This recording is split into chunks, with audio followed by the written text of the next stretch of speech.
The procession is about to begin, and may we urge those sitting behind to come a little bit forward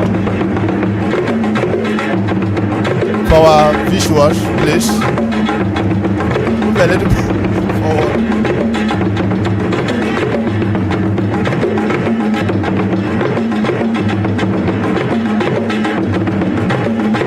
No one is moving.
The occasion is, of course, the fourth iteration of the Anton Wilhelm lecture. An annual lecture convened by the Perennial Institute of Advanced Studies in Africa in conjunction with the Institute of African Studies and the Department of Philosophy and Classics of the University of Ghana. We are just about to commence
May I request attendees at the Great Hall to please stand for the procession. Please stand for the procession.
May we be seated.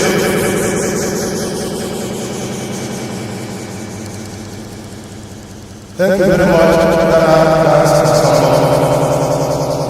This special occasion is the fourth iteration of the Anton Wilhelm lecture. It's a summer lecture that is convened by the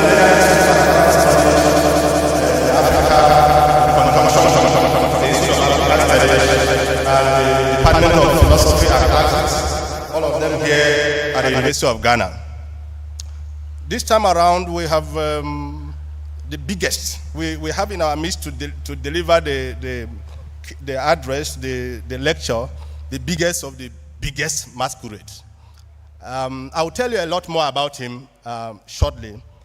But in the meantime, may I invite the Mayasa Director Ghana, in the person of Professor Grace Diaba, to deliver her opening remarks. Professor Diaba.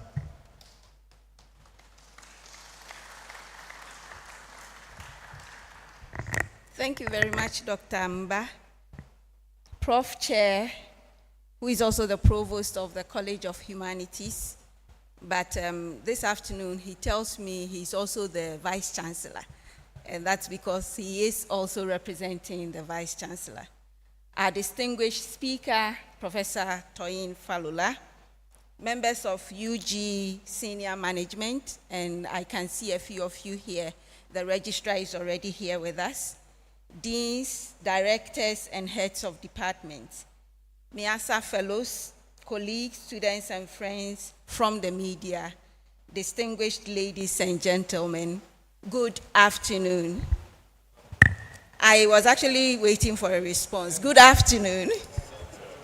All right. It is a great pleasure to welcome you to the fourth Anton Wilhelm Amo lecture at the University of Ghana, which is being organized by the Marian Institute for Advanced Studies in Africa, MIASA, in collaboration with the Institute of African Studies and the Department of Philosophy and Classics here at the University of Ghana.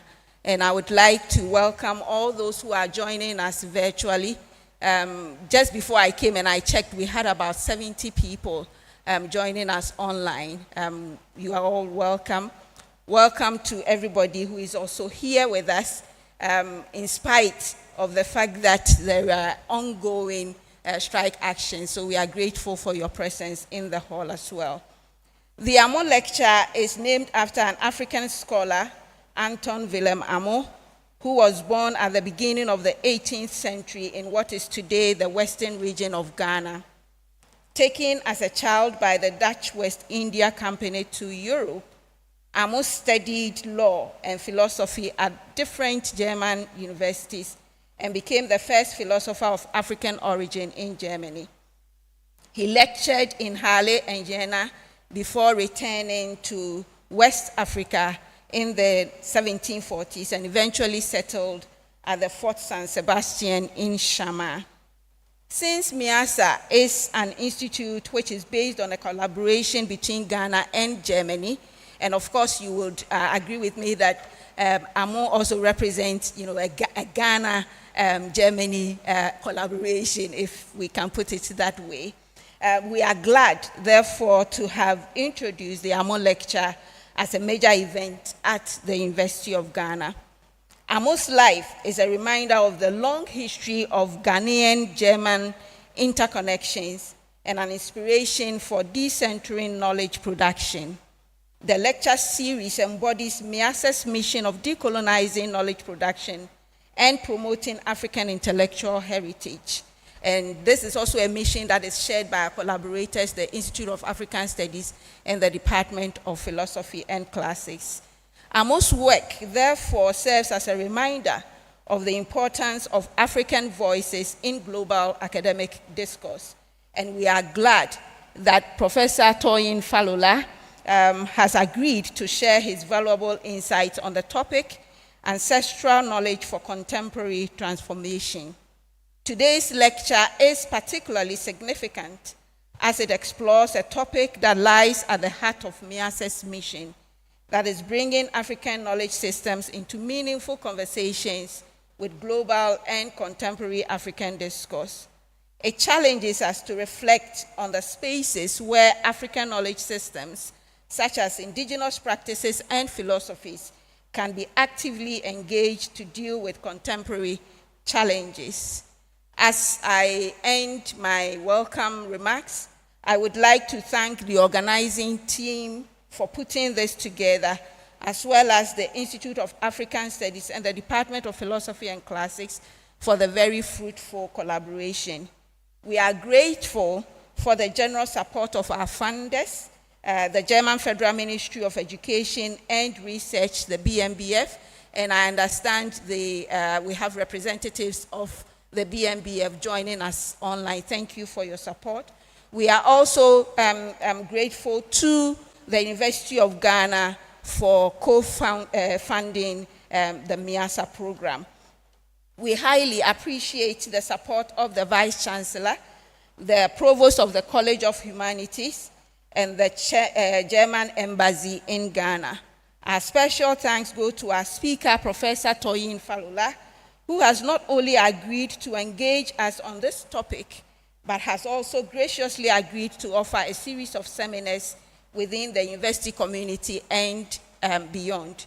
And so for tomorrow, for instance, we have a seminar at the history department, and then on Thursday, there is another seminar at the Institute of African Studies. Friday, he is also taking part in PEJA, which is a film festival where he will be talking about various aspects of the work that he's been involved in. And we extend an invitation to all of you if you can join any of these events as well. We hope that we can make time for these events, as I already indicated. And on this note, I would like to wish all of us fruitful discussions. Thank you for your attention.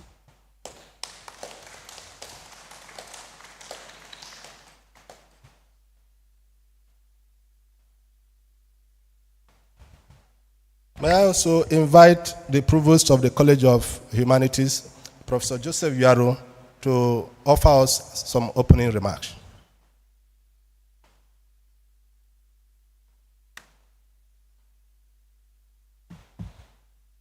Thank you, Mr. MC. And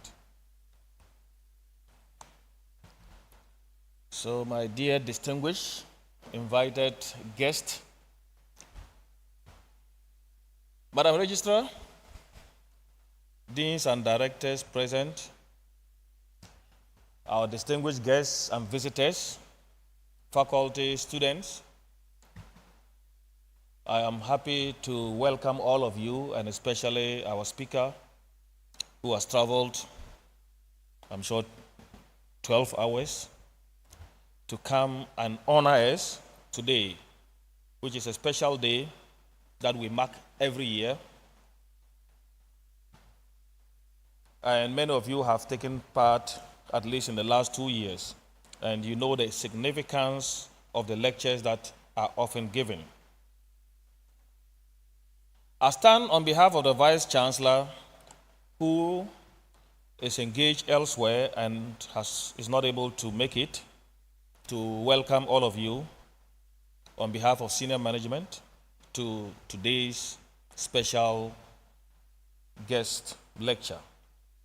That is the 4th Anton Wilhelm lecture, which is always organized by the Marian Institute for Advanced Studies, MIASA, in collaboration with the Institute of African Studies and Department of Philosophy and Classics, all within our college, a College of Humanities. And I would like to particularly welcome our special guest as well, who I guess His Excellency Daniel Krul. Hello. You are welcome with your entourage to today's special lecture. And as you know, our distinguished speaker, Professor Toyin Falola, whose brief profile is on the flyers you have, speaks a lot about a great speaker that many of you are used to. And I understand some of you are here because you have listened to him before. And it's a privilege for the college to have him here once again. Now, the lecture's title, that is Ancestral Knowledge for Contemporary Transformation, for me is thought-provoking. At the same time, I'm sure some of you might find it contradictory, since many people often associate ancestral with something archaic. But certainly, our speaker will make the point that this is the knowledge that we certainly need for contemporary transformation in our societies. Now, the traditional ecological knowledge and cultural practices, and of course, also community governance structures, are things that in today's world we marginalize them and rather opt for a modern state form of structures embellished with terminology such as democracies. However, we all know that it is these traditional knowledge systems and organizations and structures that delivered in the past a society that many anthropologists often classified as egalitarian, which is close to what many of us in the social scientists argue for today: equity, equality, equity. I'm therefore glad that Professor Toyin Falola, a globally renowned scholar, will illuminate how ancestral knowledge passed down through generations holds profound relevance in our search for sustainable and equitable solutions to modern challenges. So in this lecture, we are invited to explore how Africa's indigenous wisdom can offer fresh perspectives to contemporary problems, while also examining twin forces of globalization, both a threat and a support to the preservation and diffusion of knowledge. We expect some refreshing, thought-provoking knowledge to be transferred to us this evening.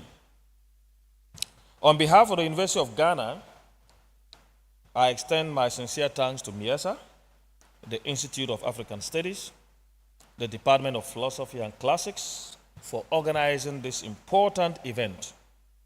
I also express my profound gratitude to Professor Toyin Falola for sharing his vast knowledge and insights with us today.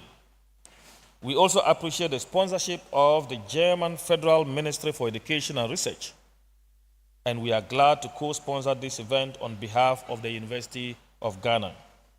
I hope that this afternoon's talk and the discussion after that will shape our perspectives on ancestral knowledge systems. I wish you inspiring and thought-provoking talk and a discussion.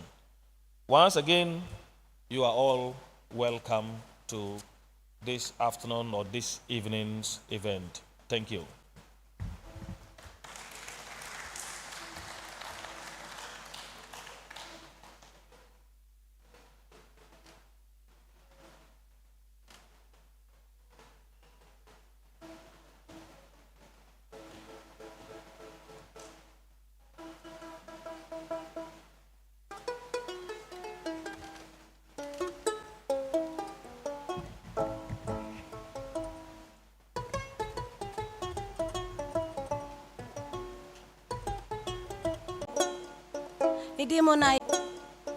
Idimona ye yenka Obiamo hwe Nidimona ye yenka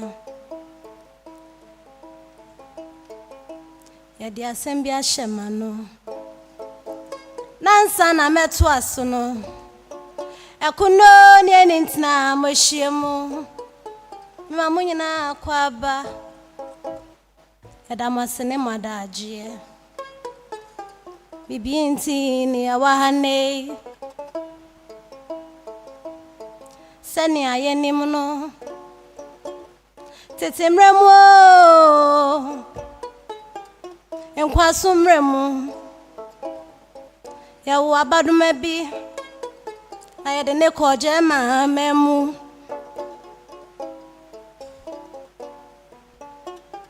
Nani huwa nika Into oko suku wo ho Ediya na ye de frɛ no Eye Anton Wilhelm amo Obeye okunini metra scholar Obeji din Esuapon akese ananka wo ho no Ochra ade wo ho Ade ba kwa wo ye ya eso enini se wa ma ne remfi na chi Penyi focus se futu dwan ya Netra neko Bema bye bye Na nimdia wokonya ye no Obeche magana man Ye manimo Empenyi focus se Nipa ya dia na ye yese no Nipa ya dia no sa ye ye Ye manimo money yo Ebinumo nyinya scholarship akoju amanone Ubiso omo said abe no mbeba omo se omo mabiom Mema ba nyesa Enti se na ye gina ha Ye ba be kai no Na ya manamo Fiso sefata Nansa na mefree ha akono Ekuno ni eninti Ye ibe meni onyamfo bi Sa womra me bodwumedie Eye Professor Toyin Falola. Thank you very much. Emanumo Papa edoni breadru Sa obekasa Kaso Edoni breadru Kaso Edoni breadru Kaso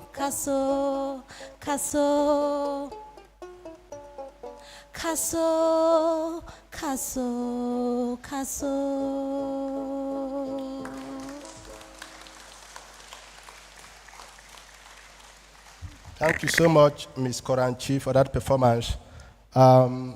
Before I introduce the guest speaker, may I seize the opportunity to recognize the presence of the former Registrar of the University, Mr. Konu.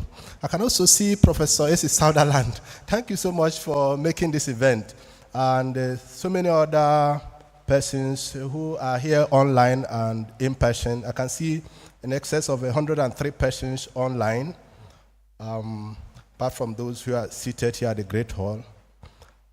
Professor Toyin Falola is the Jacob and Francis Sanga Mosika Chair in the Humanities, a professor of history and university distinguished teaching professor at the University of Texas at Austin. He has served as the Kluger Chair of the Countries and Culture of the South, the Library of Congress in Washington, D.C. He is a celebrated author, editor, writer, poet, academic leader, organizer, teacher, Pan-Africanist, and a visionary of extraordinary grace, talent, and accomplishments. An author and editor of over 100 books on Africa and African diaspora, he has been invited to speak on all continents and in over 66 countries.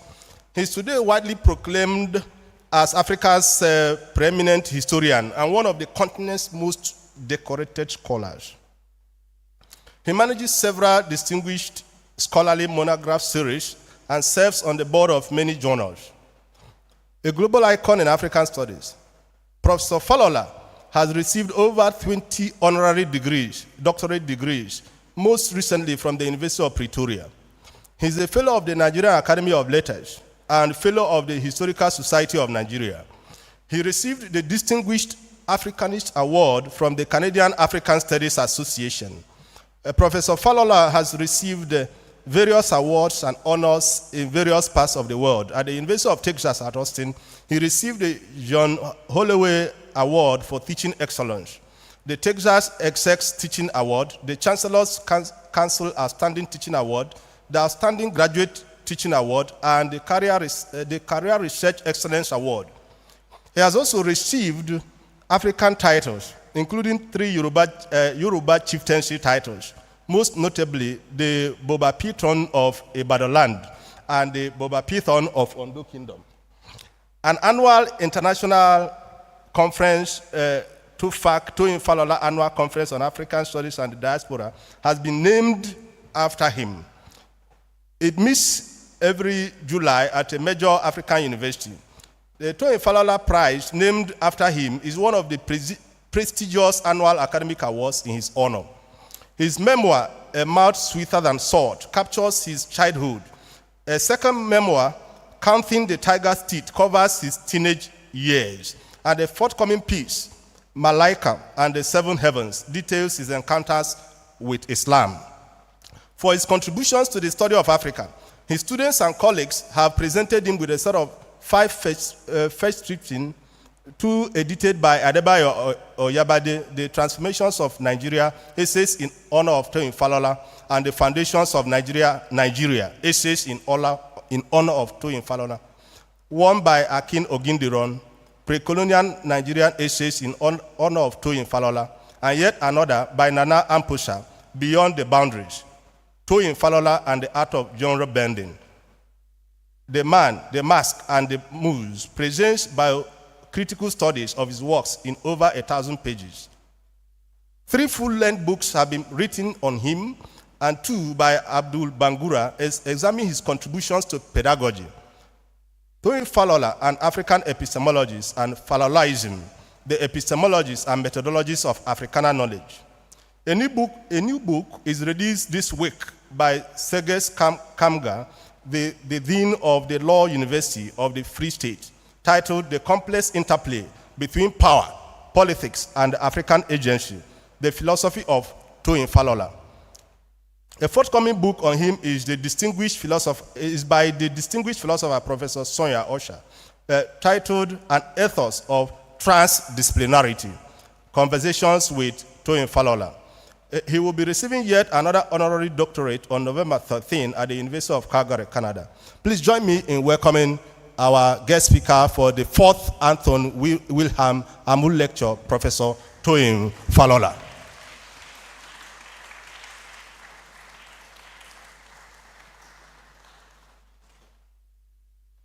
That is the end of the lecture. You can ask questions.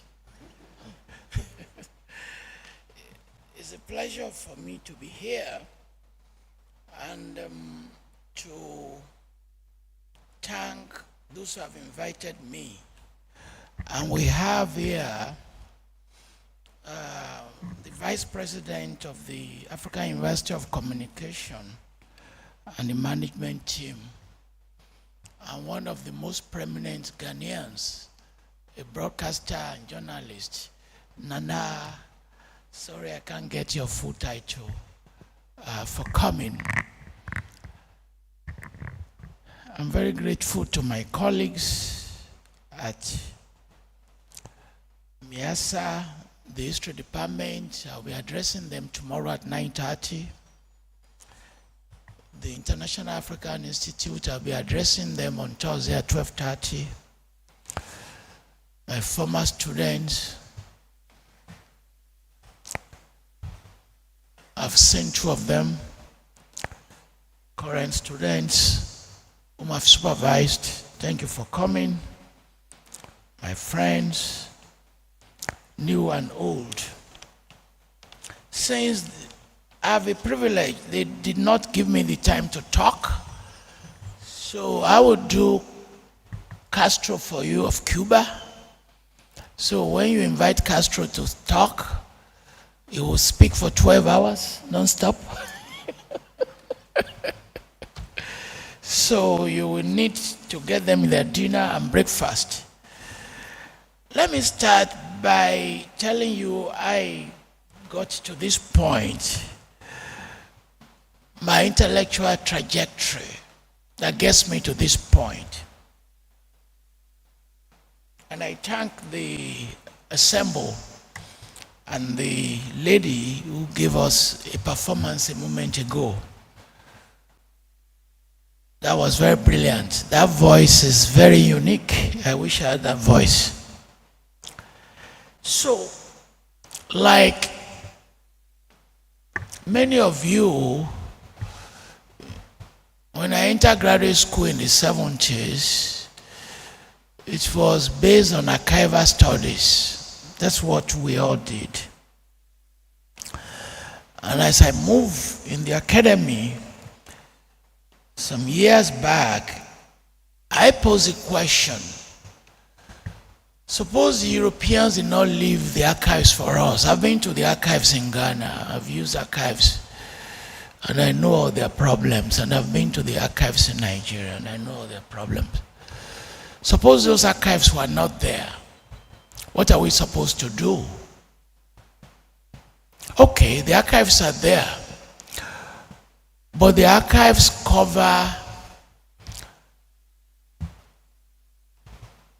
some 80 years.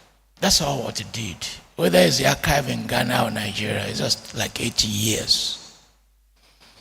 And that archive has shaped what we write, that the bulk of what we talk about Africa is basically the colonial, because that archive does not even cover the post-colonial.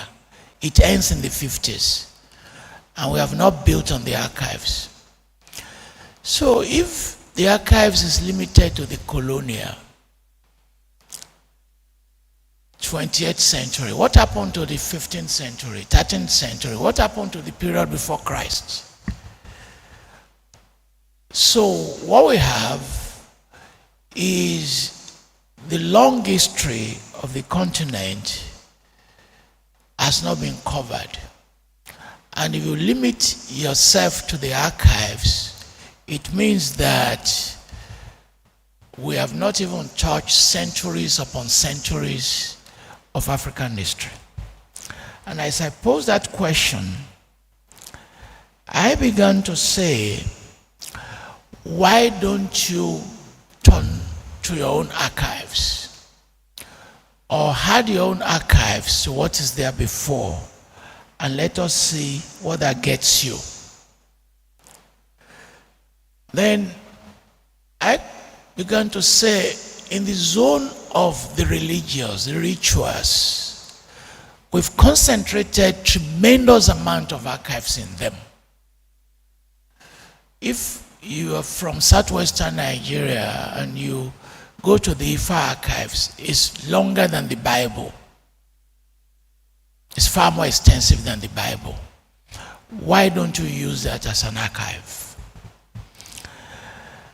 And as I do that, I did a book on religious beliefs and what those religious beliefs tell us in terms of epistemologies, and it's being translated into Portuguese as I stand before you. And then I move further. Now, whether it's among the Ashanti or Zulu, we use what we call sacred words, incantations. They are words whose meaning are difficult to simply analyze because we've lost those words. They've been lost. And we've lost the meaning of many of these words. And I combine them with sacred words in the Quran and sacred words in the Bible, the Psalm, sacred words that will convert into magical spiritual power. And I use that archive to write a book. Then I say, what about your own people?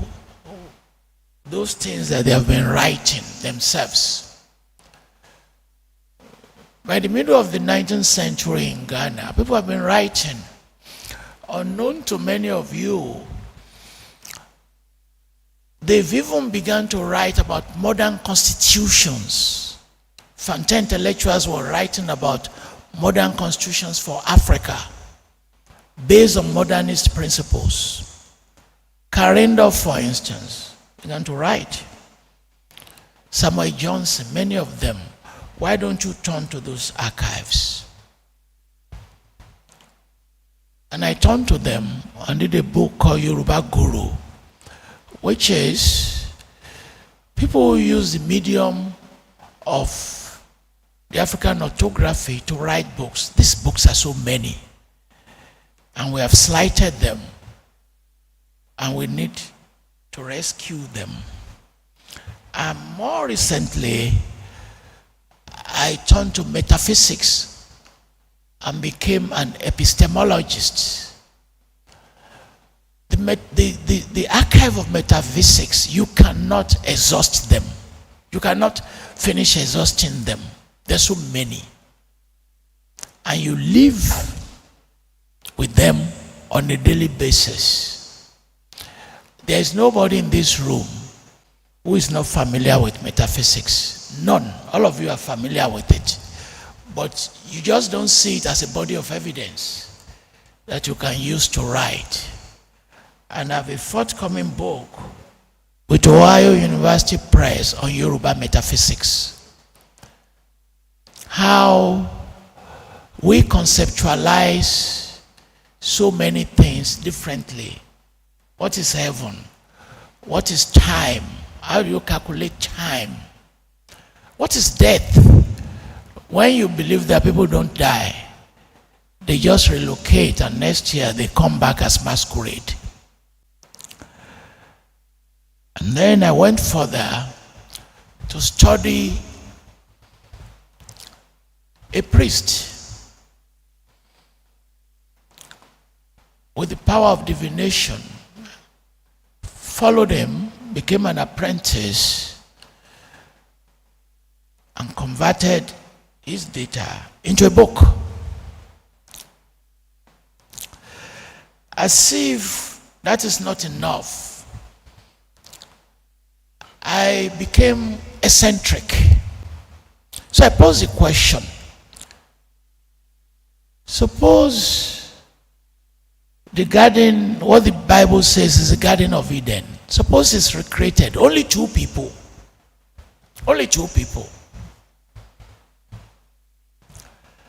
You know, in the generation of knowledge, the more eccentric you are, the better the knowledge becomes.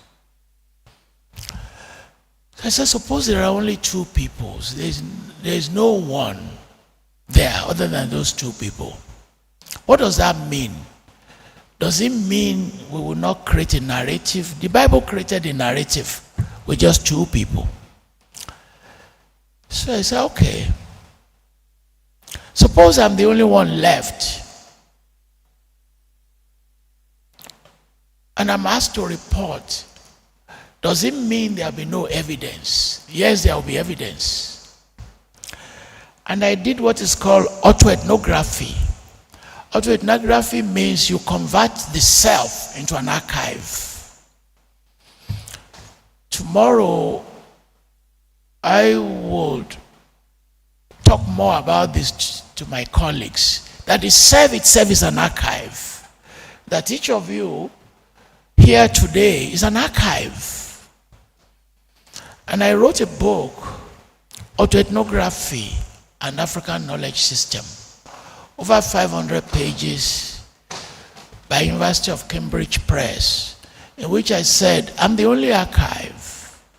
So my clothes became a chapter, my artwork became a chapter, my photographs became a chapter,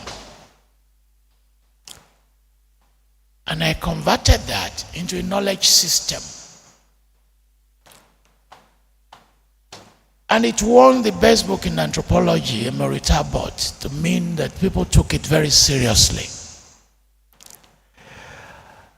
And as I reached this point, I said, okay, let me now do an intellectual cumulation. Cumulate everything. The dance that you saw, the drums, cumulate all of them. Those metaphysics, cumulate all of them into a new field that I called African ancestral knowledge. And this, in a series of 4 lectures, is what I set about to inaugurate this afternoon and every day till Friday. And hopefully, it will be well received. I will begin to teach it. I will explain what this field is all about, what it's capable of doing. Although I've written all these lectures, I usually don't read my lectures. I speak to my lectures. So, what is it all about? And before I do that, I will do what the director of MIASA did by paying homage to Amo. And I release a piece on him to the media, and I call him our ancestral philosopher. And I did that deliberately. In calling him an ancestral philosopher, it's deliberate to map out part of the differences with what we characterize as cultural studies and heritage studies. Because I know people will ask me the question, what is the difference? That in those fields, they exclude individual thinkers like Amo, like Randolph, like Samuel Johnson. They include them. And I'm resenting them back into scholarship. And in my own conceptualization of these ancestral studies, we will walk into it, liberationist thought, like those of Nyerere, Dankwa, and Nkrumah, Mandela, and others. And as we walk them into it, we'll broaden this conversation to include so many issues around knowledge system, both located in the past and located in the present. I will include into it things like festivals. And we're going to generate a lot of intellectual debate, some of which I will mention today. So what is this field about? It's about talking about a pluriversalist world. I've been privileged to explain this elaborately in terms of highlighting all the various advantages of pluriversalism instead of universalism. And it's a concept that if you are based in an African university, you should vigorously pursue in terms of making the argument that the centers of knowledge, centers of epistemologies are not universal but pluriversal. Second,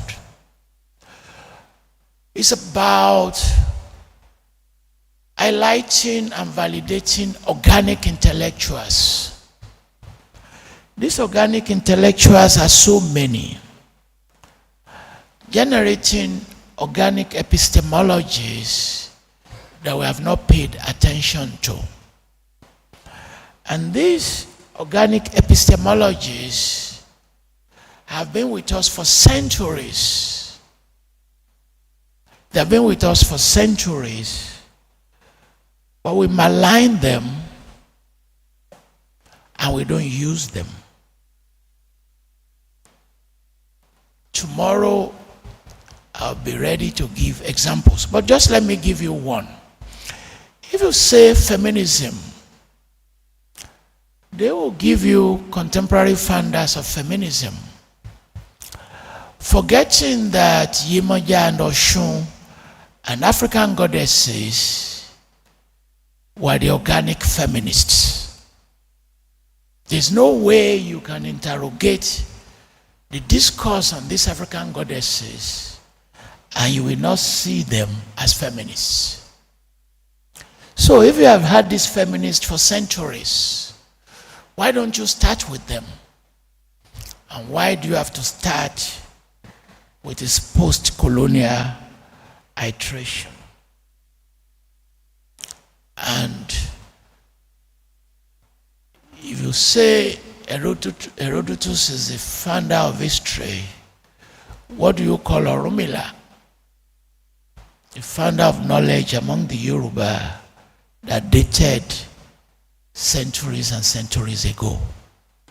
So we have a lot of work to do. And as we do this work, you are going to find a lot of interaction between our minds and our environment, holistic approach to medicine, which we have pursued. And during COVID, you see the damage that was done to the African knowledge system regarding ideas about quarantine, isolation, and vaccination. Forgetting that for centuries, Africans have created viral cults, that they understood these viral cults, that they understood viral diseases and bacteria, that they work them into the food they eat. If you interrogate the food you eat that you inherited, and as part of this conversation, I will release a media piece, how for centuries you have been consuming food as medicine. That when you take your hot pepper, your bitter leaves, your bitter cola, you are basically boosting your immune system. And we have issues around sustainable environment, agroecology. How that system, sophisticated in terms of how they organize agroforestry, indigenous seeds, ecological balance, were very effective, but we lost them, and it's time to return to them. And that the basic premise is that they did not create any environment, 12th century, 11th century, that did not provide sustenance. There will be medicine, there will be food, and there will be security. And how did we come about to lose them? And they generated philosophy everywhere around ideas on social cohesion. The best known is Ubuntu, but There is no African community that you go to that you are not going to find ideas of social cohesion. And they create indigenous governance system. The Alaafin or your monarchy predated that of the British monarchy. Extremely extensive. If you have studied Oyo Empire, is rich, extended for some time, close to the boundaries of the Ewe. The lineage of the Ga trace themselves to Ile-Ife, and how the effectiveness of this governance system, we have not been able to work the ideas into modern democracy. We did not ask ourselves a question: how did the Alaafin who sat hundreds and hundreds of miles away was able to preside over large territories? By the time you got to the 19th century, the empire created by Danfodio had 20 million people living in them. Bigger than Sweden, bigger than Israel, bigger than Ghana, bigger than Senegal, bigger than many countries, bigger than Norway. You didn't pose a question how, sitting in his palace at Sokoto, he was able to govern 20 million people. And as we ignore this, we are throwing away documents. And in the area of cosmology, which have been turned into modern disciplines, various modern disciplines, psychology, social work, we have evidence of the extensive contributions of indigenous knowledge that we have not been able to tap into and convert into studies, into use, and into disciplines. If you are the one who created these disciplines, my argument is that instead of having a department of history, we will have a department of kingship. Because the knowledge of kingship will do exactly the same thing that the Department of History does in terms of critical thinking. And instead of calling it a Department of Religious Studies, maybe we'll be calling it Department of Divination.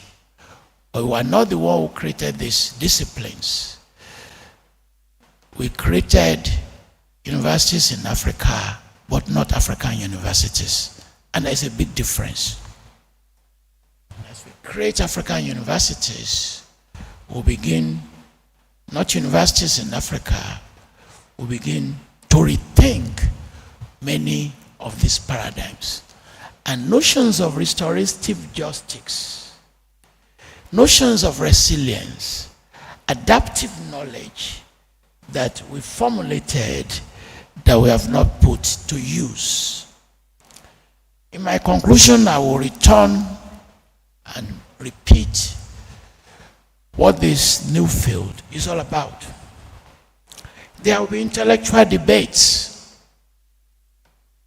and those intellectual debates are necessary.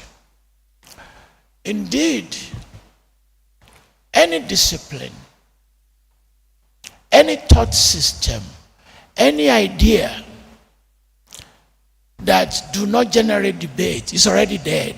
That's a dead field. You can't close any field.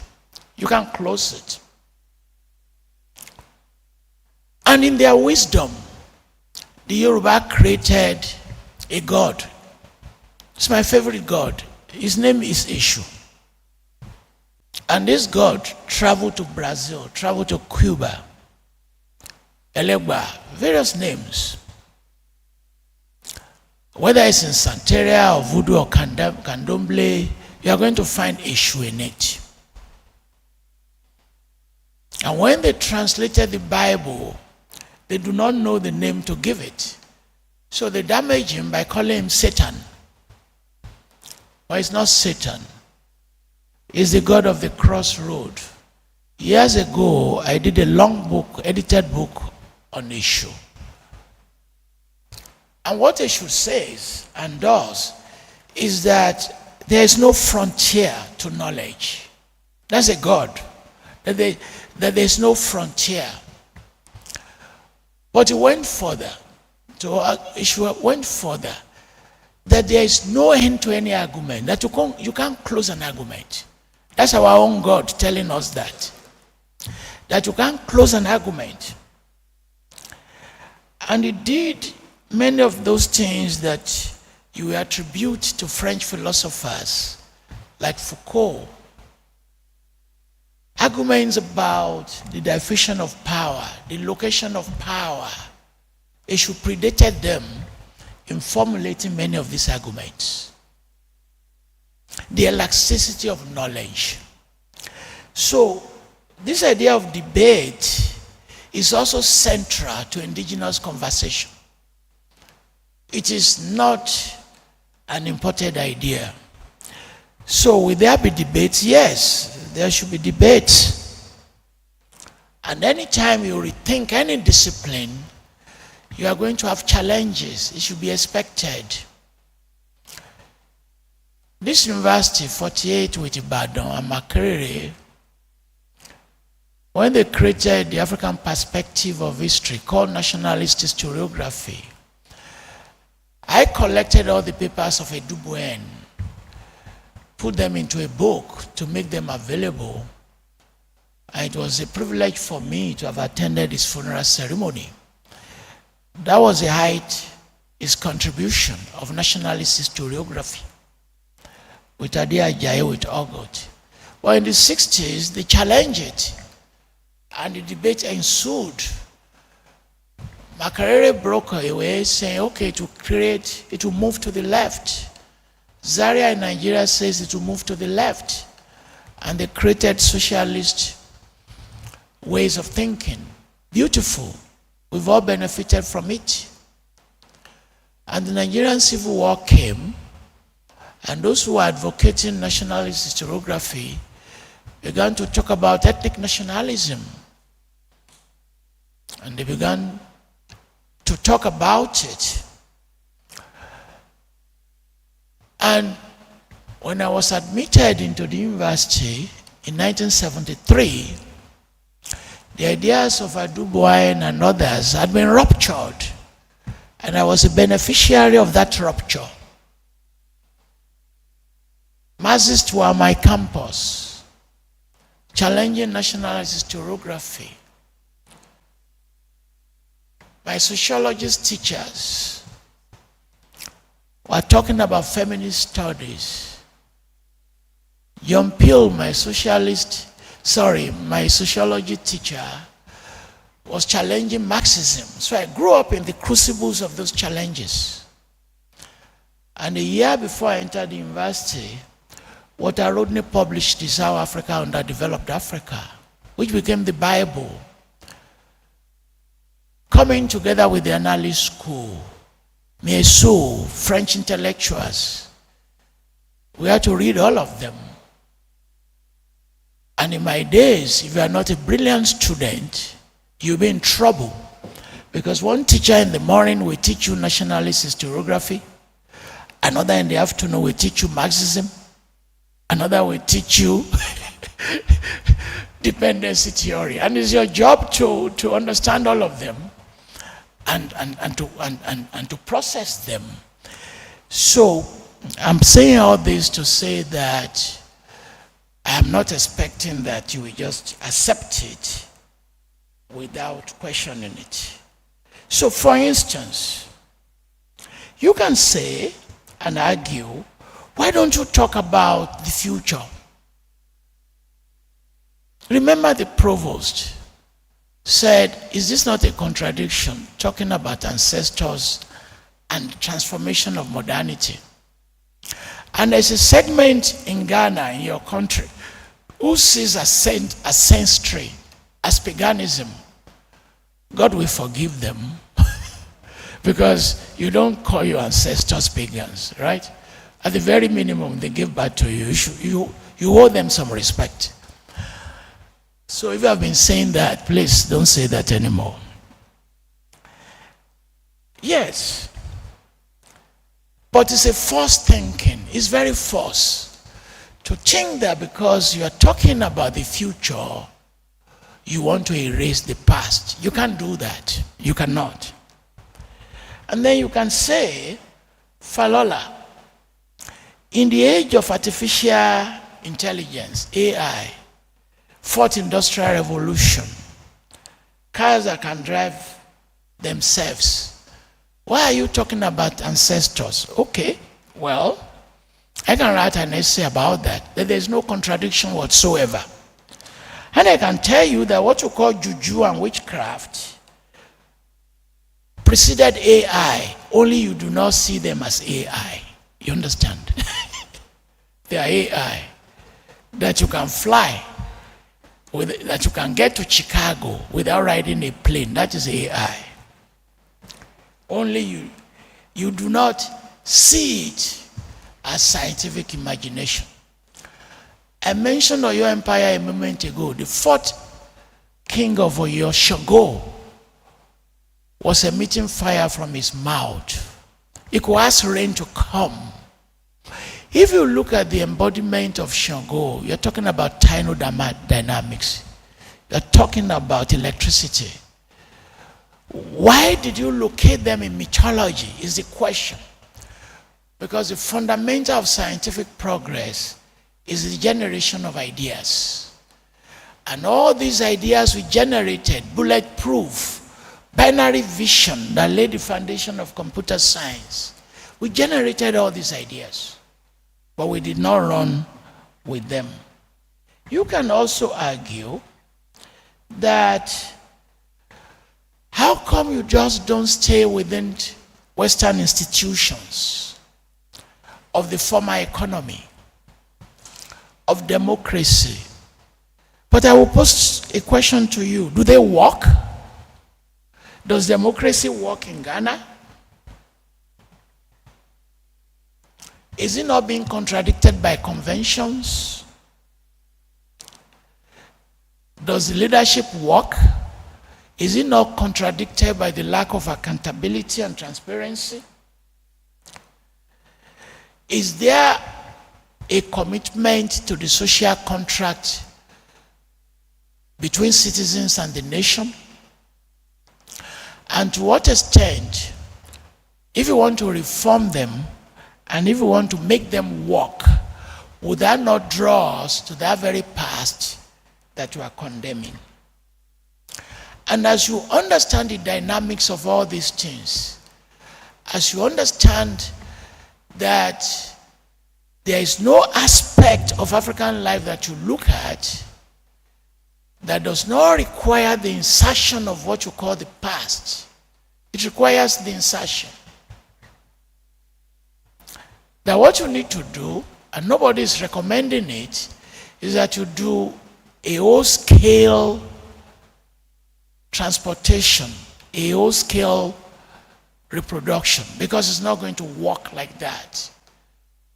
Whether it's in the marriages, in government, we're just saying, look for the ideas and use those ideas to make things work. And as I recommend this new initiative, you are going to find expansiveness in ways of knowing that we need to cherish, ways of thinking that we need to cherish. And we need not just to devalue mythologies, but to understand them. That when you listen to stories that a chain descends from heaven, that you do not read it literally. Why don't you read it as the intellectual understanding of geography and space? And if I tell you any story, why do you want to frame it as if it's primitive when it is providing you with an intellectual apparatus? And instead of framing things as binary oppositions, the past and the present, tradition and modernity, science and non-science, why don't you synergize them? Why don't you see them as synergies? The synergies of culture and technology, the synergies of the past and the present. And why don't you expose what I call the depths, the very depths of knowledge on ecological practices that are so many, on cultural standards that are so many, and community governance. And hopefully, a Ghanaian chief, Dinana, who is here, during the comment section, will come and contribute to that community governance. And I'm appealing that we should revisit many of these things and not throw them away. If you do not throw them away, you are going to cumulatively expand the base, the depth, and reach of your knowledge to include the broad spectrum of ecological cultural standards. And you are going to gain tremendous insights on generation of experiences that will improve the agricultural system, the healing system, alternative leadership system.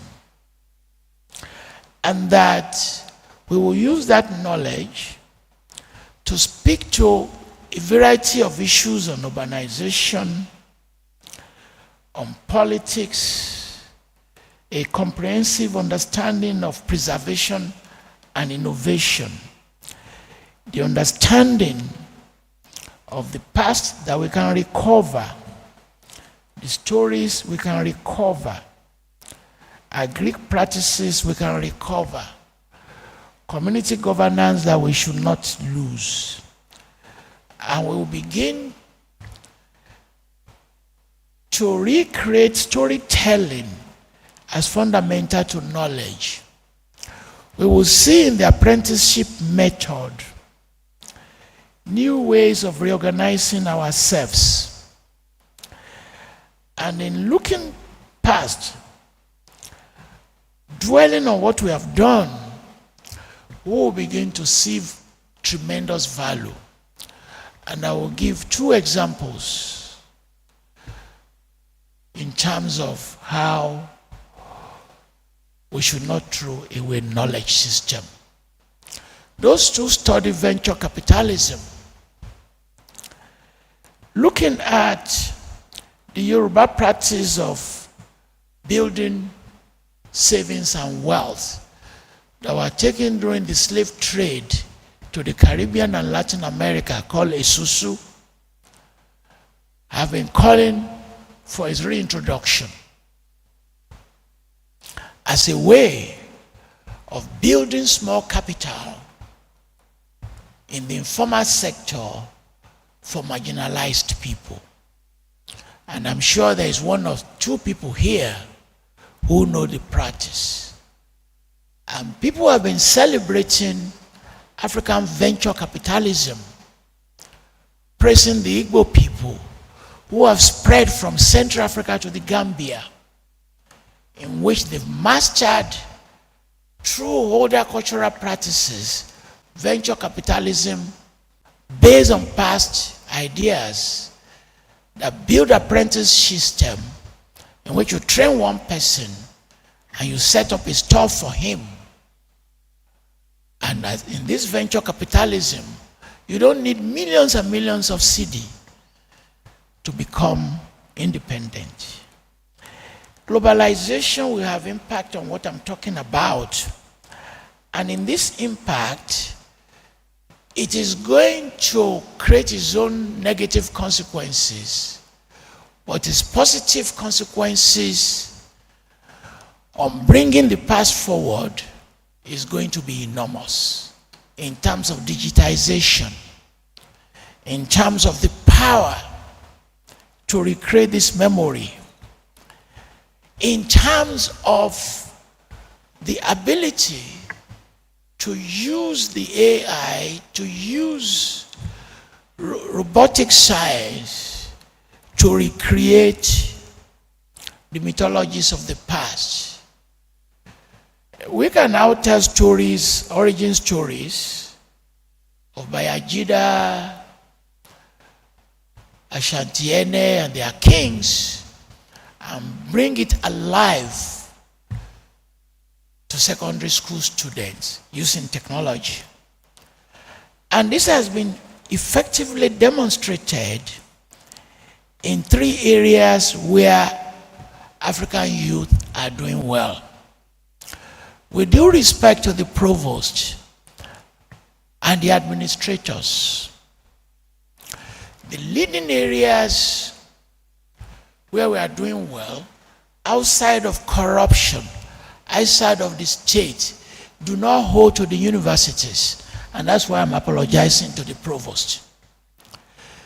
The youth, some of them calling Western education a scam, began to liberate themselves,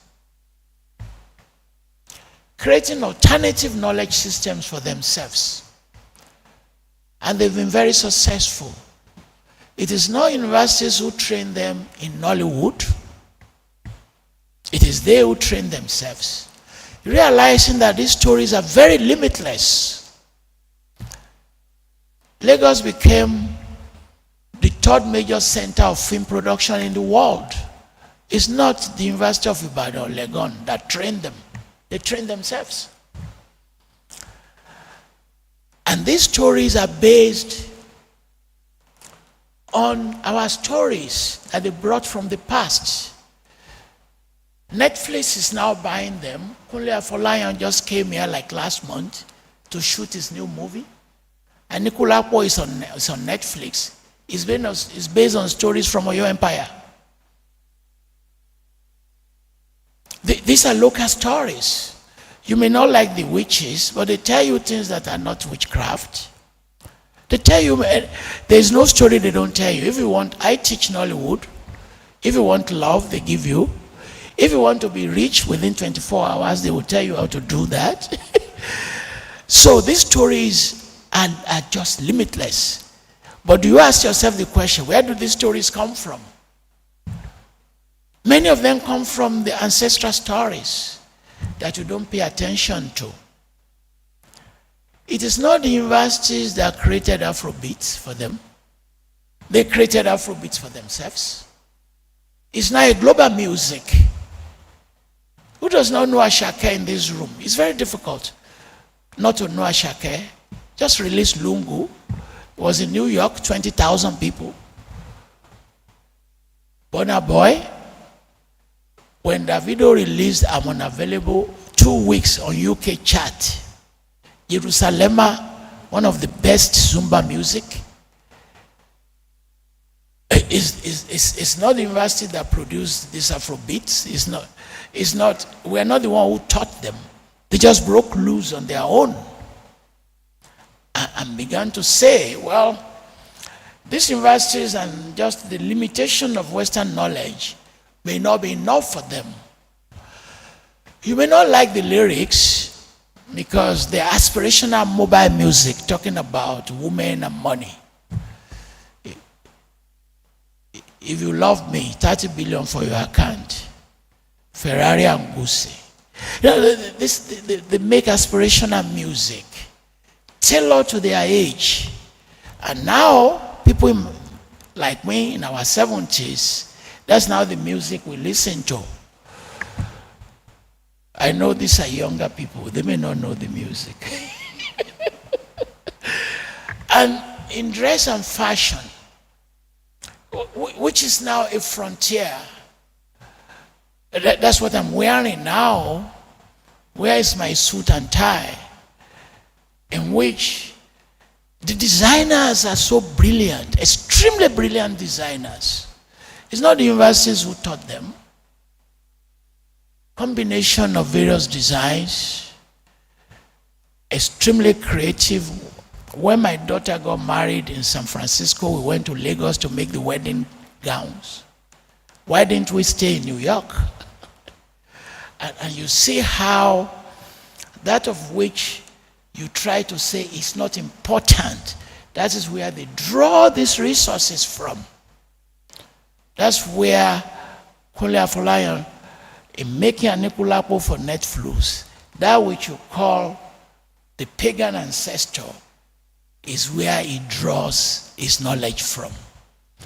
And this knowledge is so extensive, so limitless, because of our capacity to create stories, our capacity to create ideas. The young men and women that are here, don't throw away this knowledge and learn your technology very well. What you want to do is to create the synergies in them. Merge them, as architects have done, merge them, create science fiction, as people have done. When Wakanda was released, the Black Panther, which became a very successful movie, it's a combination of juju and technology. The James Bond that can fly from 50 stories building. You believe that and you enjoy that. Why do you believe James Bond, the British movie, and you don't believe that I can fly? You have to believe both of them. You can't say you believe James Bond, but you don't believe your witches. Both of them are witches.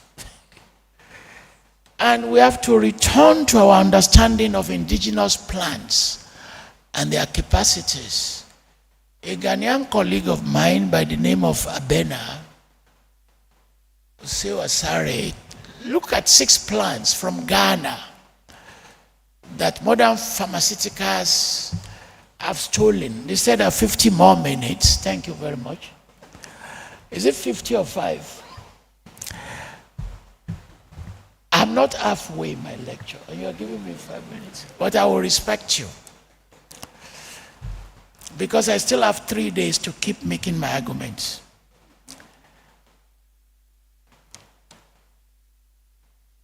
He wrote this in English. Unfortunately, I don't read English. I will respect your time. That try to do the synergies of both and use technology. And I explain how they do. Permit me to conclude, not because it is my wish to do so, but because the organizers, not respecting me as an elder, using the Western system of time and authoritarianism, impose themselves on me. If we go to ancestral knowledge, they will say, this is Falola the elder in his 70s talking. They should be afraid of even asking me to stop. But they are not. That the core purposes of what I'm trying to advocate, first, let us keep reclaiming indigenous knowledge and histories. We've lost a lot, but we can reclaim a lot. Let us keep correcting historical misinformation. Third, why can't we strengthen cultural identity and heritage? Strengthen them. Why don't you address the ethical dimensions of what we do? And in that ethical dimensions, we will use them to reform the corrupt state. We will use ethical dimensions to evaluate leadership. Why don't we return to ancestral ideas of Du Bois, Nkrumah, and others in terms of Pan-Africanist connections. And as you walk with me in this journey, we begin to fill a number of gaps. We begin to inject into our curricula depth that will insert itself into mainstream education, that will add to the knowledge that we currently focus on slavery and colonization, and will add greater depth to them without saying we shouldn't talk about them. We will stop the erasure of indigenous beliefs and practices. And in doing so, we will ask the Pentecostals among us not to confuse cultures with religion. We will reconcile our identities. We would speak more to issues of African-centered philosophical studies. We will pay attention to African contributions to global knowledge. We will focus more on indigenous knowledge systems. We would not regard spirituality as always outside of the academy, but something we can build into philosophy, psychology, and social work. We will pay serious attention to memory studies. We will deal with reconciliation. And as we deal with all of this, we will begin to create intellectual relevance for the modern society.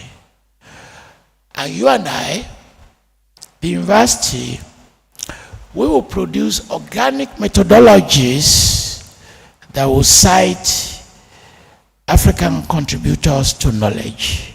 Thank you very much.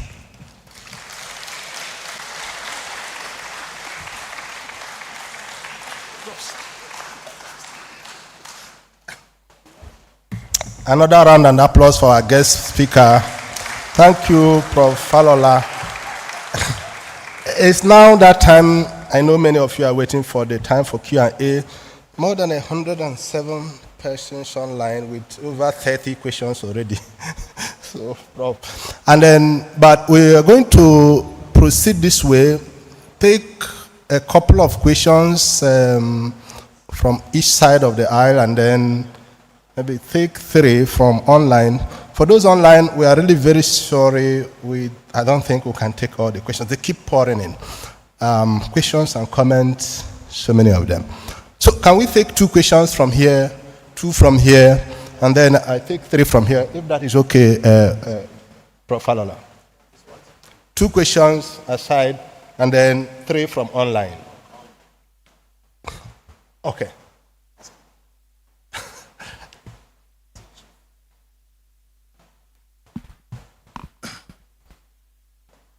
Well, thank you very much for this opportunity, Prof. Very interesting lecture. And there's a wise saying from Kenya that says, until the lions have their own historians, the tales of hunting would always glorify the hunter. It says, until the lions have their own historians, the tales of hunting will always glorify the hunter. Please, can you? Yes. Future has got AI and flying cars and all the modcons, and so why are you going into the past? I think for every race, for every person, one of the biggest mistake you would do is to go into the future as somebody else and not yourself. Because at every given time when decisions are being sought or wise people are being sought, they would only call people who are original and not those who are imitating. And therefore, if we go into the future not knowing our past, we may end up there being anything else or everybody. So, being an Akan, being a chief myself, being a traditionalist myself, I always say that divinity gave us a code, and every race has a code they operate by, something they operate by, something that they really hate or can't live without. And for us as black people, it's the fear of shame. The fear of shame. If you have come from any typical black home, you would realize that the fear of shame supersedes everything. Your feelings, who you want to get married to, the choice of work you want to do, anything to do with yourself. Now this starts from conception. When the woman conceives, a man should own up, even if they won't marry. A man should own up and say, I impregnated this woman. When the woman gives birth, a man should show up with a name, because the legitimacy of an African child is not that their parents are married, but that a man has named that child. Now, every African child lives on a borrowed name. And so when the man is bringing that name, he will give the reasons why you're being named Kweku, Kwabna, Ama. The virtues of the person whose name is being bestowed on you will be told the community. And from that day, the community would make sure that you live by those virtues. And that sort of thing carries on through. So this idea where one man gets up to change the world, it's not so much with us, but everybody looks and checks themselves to make sure that you don't bring shame upon the name with which you have been given. And so going into the future, you should enter into the future as a people who always are guarding their integrity. Whether cars will fly, whether cars will submerge, you should be there as a person with integrity. And so fortunately now when you go onto the social media, you see young ladies, desperate for fame, and so nearly half naked on there. Now in an Akan, a young lady is called Aketesia. Translated, cover yourself and hide. Literally, decency. Literally, decency. So once you lose that, you end up in the future as anything else and everybody. And when decisions are being sought, you will be missed out. And so the need to go back into our ancestry is paramount, because that's where all our morals and all our wisdom will come from your ancestry. It doesn't come from a Bible, the Quran, or the Torah. It doesn't come from a classroom or any laboratory. It comes from your ancestry. Whether you were Jewish, whether you were European, whether you were Asian, whether you're African, the morals and wisdom that you will live by will come from your ancestry. So no matter what the future is, you must search your ancestry and live by that code. Say thank you. Thank you so much, Chief. And please, we'll appreciate other commentators, questioners to keep the questions brief so that we can take as many people as possible. Can we take a second? Sorry, my name is Nana Ansakwao, the fourth. Okay. I'm the chief of Akwemu Edumasa. Thank you so much. A second, can I get a second questioner from there? This side of the auditorium. Okay. That professor, don't. Oh no. The lady there first. Good evening. I beg to stay seated because I'm not feeling so well. My name is Katesi Jacqueline Kalange. I am a researcher, a visual artist, and a fellow at MIASA. Thank you so much, Prof, for this wonderful presentation. I found it very, very informing, especially given the fact that my practice is also having a very strong synergistic connection with what you presented. So my question is, you have given us a very rich history and background of how we ought to present ancestral knowledge as a form of contemporary transformation. I seek to be guided on how can we be able to identify this African ancestral knowledge that is before history was recorded, that is before the colonial era, from the ancestral knowledge that then exists after this colonial era. So what I'm trying to say is, in my research, it dawned on me that there are invented traditions that we adapted along the way and we call ours. But if you're to really analyze some of these traditions, you realize they were filtered and even changed and even altered. So I seek to be guided on how do you advise us on this journey to identify and find a difference between the two. I don't know if I'm clear. Thank you. Thank you. I'll take someone. I saw a hand there previously. Yes. Is that Professor Donum? Okay.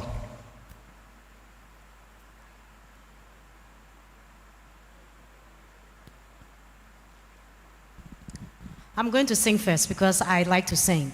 I'll make it very short. Mene namo kwentuni mene namo mene namo kwentuni mene namo menam brebe sam kosem shebre me mamie obi abayu ade ni san besai mi o. Prof, thank you very much. My name is Amo Foredionum, Dr. Amo Foredionum, and I'm thinking about a proverb that captures the essence of the lecture that you gave.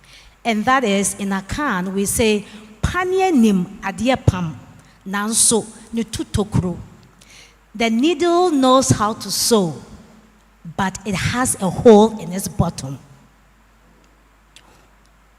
To relate that to what you said, we have all these rich intellectual traditions, yet we behave at the behest of European knowledge, which has really not helped us that much.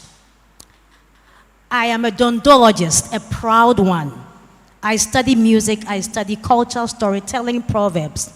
My question is, Prof, how can we bring these into the classrooms?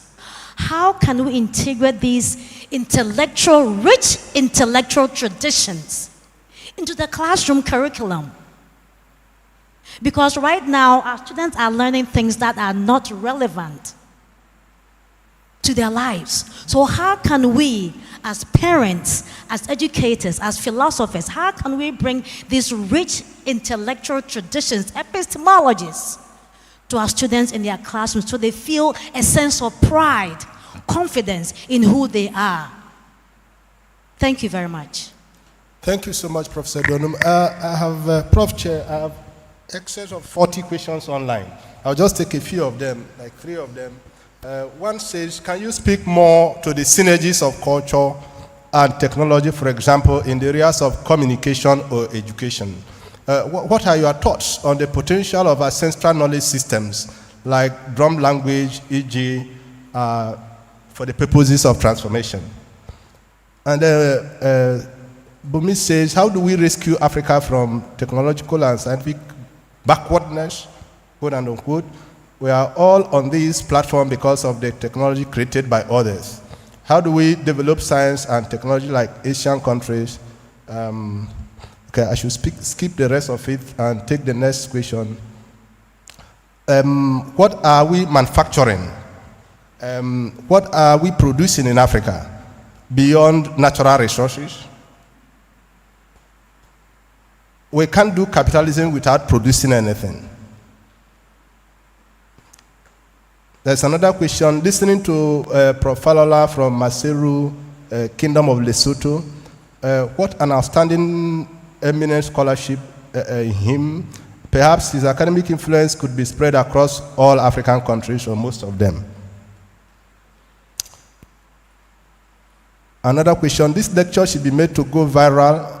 Well, this is a comment. I'll have to skip the comment, unfortunately, and just take some of the questions.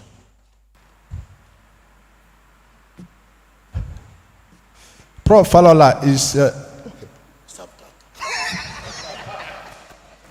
He's retaliating.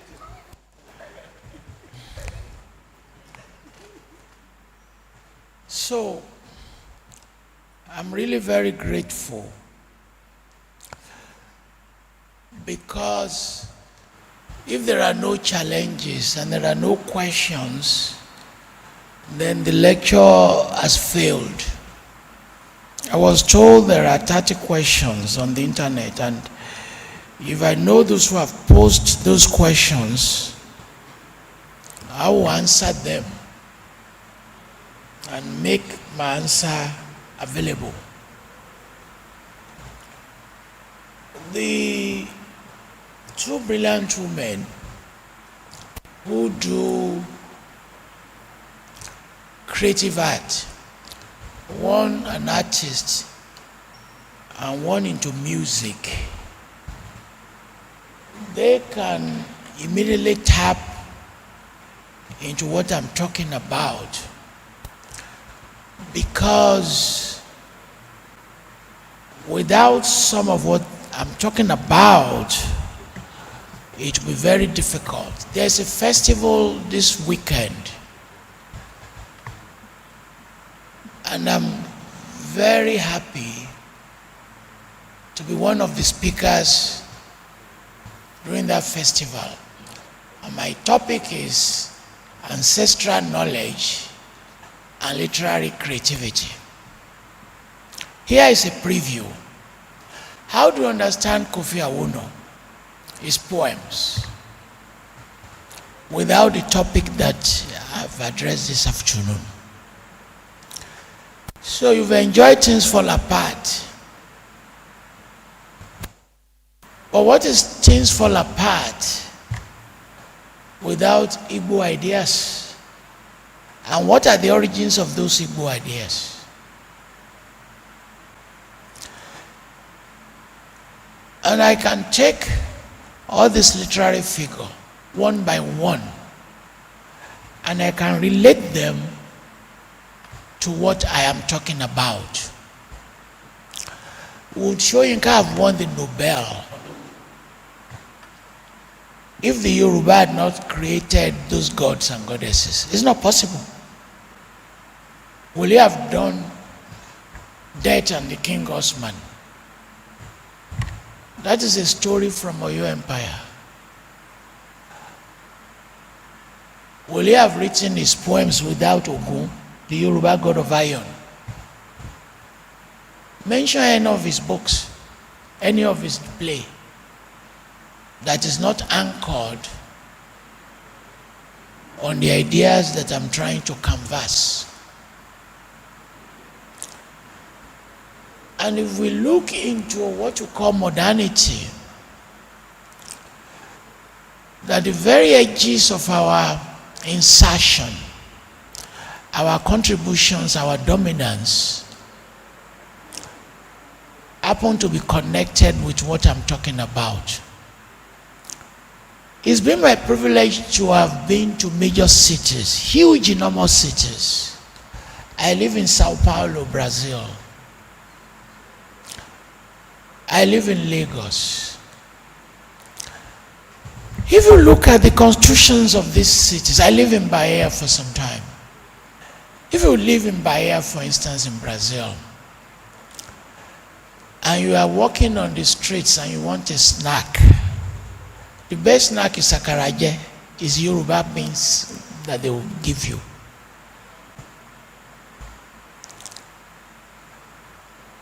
If you live in Sao Paulo, at the back of the houses are plants and vegetables. Where did these ideas come from?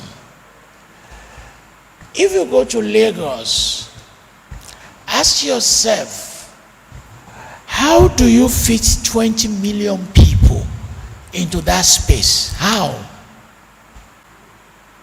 Let me take those 20 million people. Let me take them to Europe and the US and ask them to fit them into the city. And as you criticize the city as chaotic, you begin to, like an onion, remove one layer and another layer will open. That you close at work and you are going home and there is traffic and you buy meat. You drive another 1 hour, you buy tomatoes. Hold up, the onion seller comes, you buy onion. Within 4 miles, you've already done your shopping.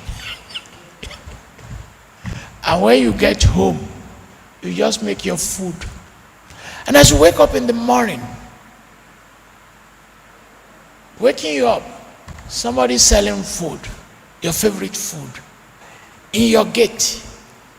And as you do that, you begin to realize that what they taught you in school, the differences between the former and the informer, begin to break down and collapse. In which they said, there is another way of organizing space that you are not going to find in textbooks. That there is no need to make a distinction between the former and the informer. Why don't you bring all of them together? And that is what you see in music. High life during the Second World War and thereafter emerged. How do you convert Western musical instruments into value? When you listen to juju music and you listen to the guitar, Sonny Ade and others, they use the drum to tune the guitar. That's not how they play the guitar, where the guitar comes from. In other words, they reinserted back the power of the drums. The big drums that were playing outside, one of the preeminent Nigerian performance, Ogunde came all the way to Ghana for that huge standing drum to work it into his own instruments. And you see how what they do derive from our past begin to redefine the notion of creativity. And what about the food you eat? Have you ever asked yourself that this food has been there before you were born? That this food you eat is based on the knowledge of chemistry? Or have you ever asked yourself how they were able to convert plants into clothes and dye? That what we need to do is not to run from any future, because nobody is going to ask you to do that. And nobody is going to ask you to run away from the technology of the present and the technology of the future, because that is not possible.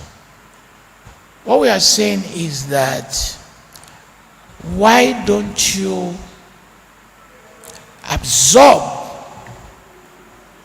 the knowledge that you yourself can create, or the knowledge that you inherited, match them with imagined knowledge from anywhere in the world, and use them in combination, in synthesis, to create innovations in all walks of life. In other words, there is no need to throw away indigenous legacies. And as we begin to do this, we will reinvigorate all those communities. We will promote ethnographies. We will let communities release their stories. Tomorrow, I will speak to land, and our land, what you call land, is an elaborate epistemologist. It's an elaborate knowledge system. Animal epistemologists, forest epistemologists, that let us collect and accumulate them and put them into use. At the very minimum, it will empower our creative talent. They will expand the scope of our science fiction, and they will give a new meaning to our teenagers to rediscover themselves, not just in terms of ideas from other places, but ideas that those before them have created. As this is the last time I'll be standing up, let me thank members of the audience, those on the internet, and those who are here. Let me thank you. And please, please, please, come to my lecture on Wednesday, Thursday, and Friday. And the best lecture will be on Friday. Thank you.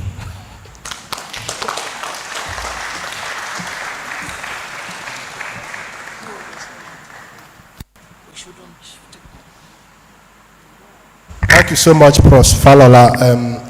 May I now invite the college provost, Professor Joseph Yaro, for his closing remarks.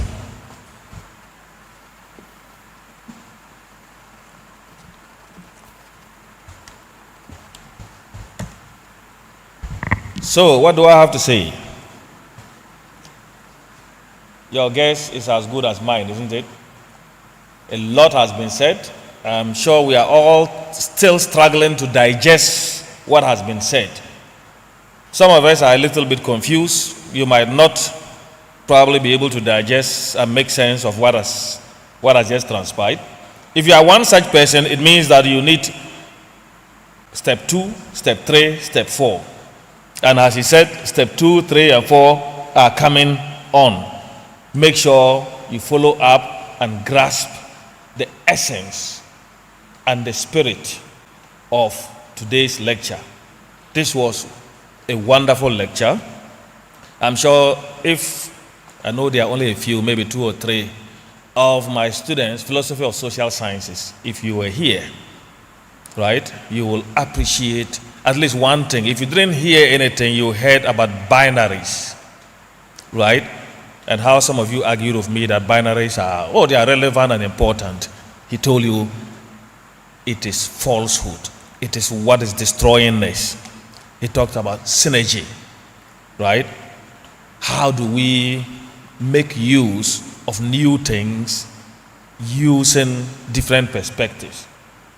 And he talked of his own journey, right, from the 70s, the thick Marxism, right, that was in fashion, and how he imbibed all this through his history and eventually philosophy. So those of you who ran away from philosophy in level 100, please start reading your philosophy again, because it's very important. It is what makes us able to reflect on ourselves, on what we call the self. So, Mr. Professor, distinguished speaker, I'm so grateful, and your audience is grateful for the vast knowledge that you have given us today, especially pluriversal. These are some few words you should remember. Pluriversal rather than universal, right? Organic knowledge. And of course, those of you who are afraid of seeing the symbol of the goddess, they are molded. I'm sure several African tribes have got them, right? It tells you of feminism, the respect, right, for womanhood, right? It's not about the practices that, Then, of course, healing, agricultural practices. I just went for a conference this morning where they're talking about adaptation to climate change. It's all in here. All the practices, agricultural practices of old. There is nothing that we are talking about today that wasn't practiced before, but which, of course, has been thrown away. And he did hint at one important thing which my sister brought up: invention of tradition, invention of culture, which is a danger. And that danger is inherent in also the archives. It's inherent in the symbol or the concept of power that the modern African wants to gain, and as a result would invent an African culture that suits him or her in terms of projecting power. So, Prof, we are so grateful, and we are grateful once again to our sponsors. We are grateful to all of you for the time that you have, that you have sacrificed in coming to listen, and I'm sure we have all gained a lot. And thank you, and have a pleasant evening. Thank you so much, Professor Chair. May I then invite Professor Mamadou Diawara, who is the co-chair, Mayasa Director, Germany. Professor Diawara. That will be followed by UG Anthem. If public affairs are ready after Professor Diawara's vote of thanks, then it will be followed by the UG Anthem.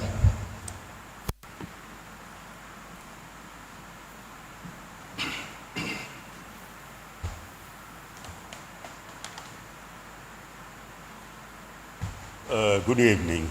Dear Professor Toyin Falola, dear Miyaza funders, the German Federal Minister of Education and Research, dear Dr. Christiana Novich from the Ministry, and Mrs. Joanna Pohl from the Project Management Office, thank you for your continuous support of Miyaza and its programs. Dear Vice Chancellor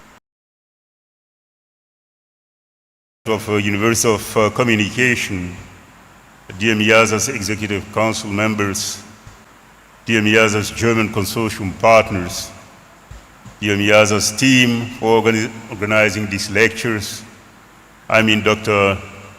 Agnes Schneider-Musa, Mr. George Amexo, and Ms. Mary Ametope, and their team of assistants, dear Director and staff of Public Affairs Directorate, dear Miyaza fellows and guests, faculty and colleagues of the University of Ghana, dear students of University of Ghana and the students of Islamic University in Accra, dear members of the media, all protocol observed. Toyin, as the University of Ghana invited you to deliver the Anton Wilhelm Amo lecture, I was convinced that we'll enjoy a unique lecture. I was convinced that you will give us the opportunity to go back to school as historians, as scholars. Here we are. Dear Toyin, as every historian knows, as every African studies scholar knows, you are at the forefront of knowledge production.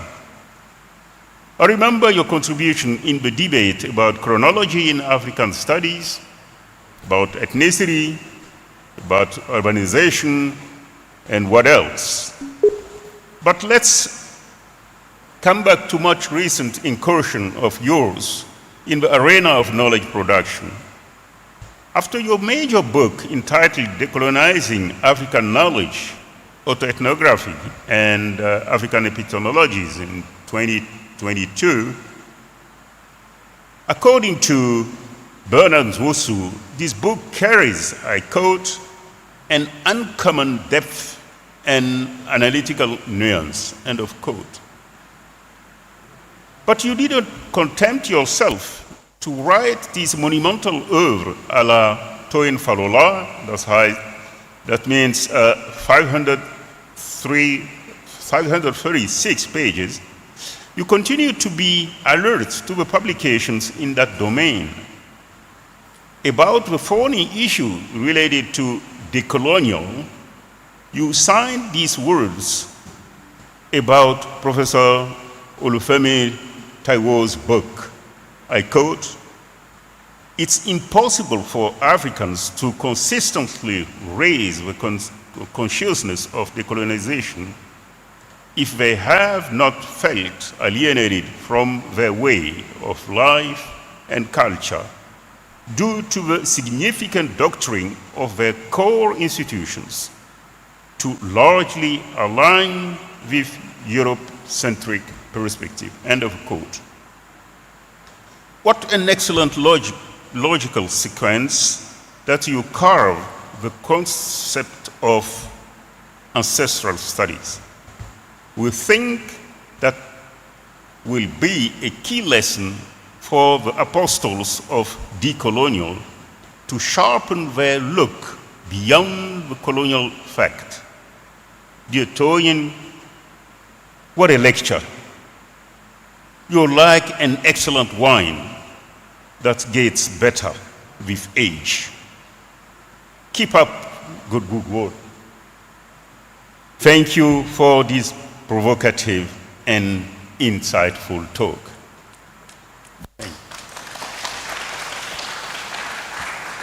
Thank you, Professor Diawara, for moving the vote of thanks. Can we have the UG anthem? At the end of the anthem, there will be a reception. Everyone should move in the direction of the foyer by my left-hand side. There will be a reception. Everyone is invited. But can we have the UG anthem, please?